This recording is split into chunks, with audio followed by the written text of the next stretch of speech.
ইউনূস যে চতুর লোক তা নিশ্চয়ই দেশের সবাই ইতিমধ্যে জেনেছে।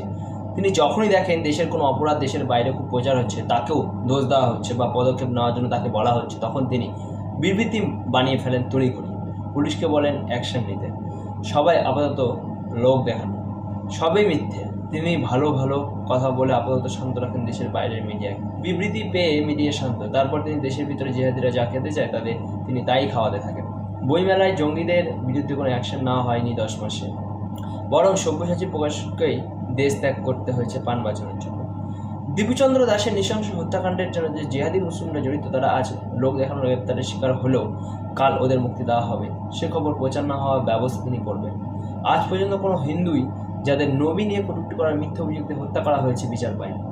বাংলাদেশে কোনো মুসলিমই নবী দিয়ে কটূক্তি করার সাহস পায় না, আর হিন্দুর প্রশ্ন তো ওঠেই না।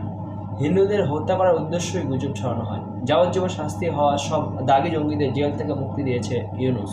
আর মফস্বলের হিন্দু বিরোধী জিহাদিদের তো মনেই হচ্ছে থানা থেকেই পিঠ চাপড়ে বিদায় দেবেন, আদালত পর্যন্ত যেতেই দেবেন না।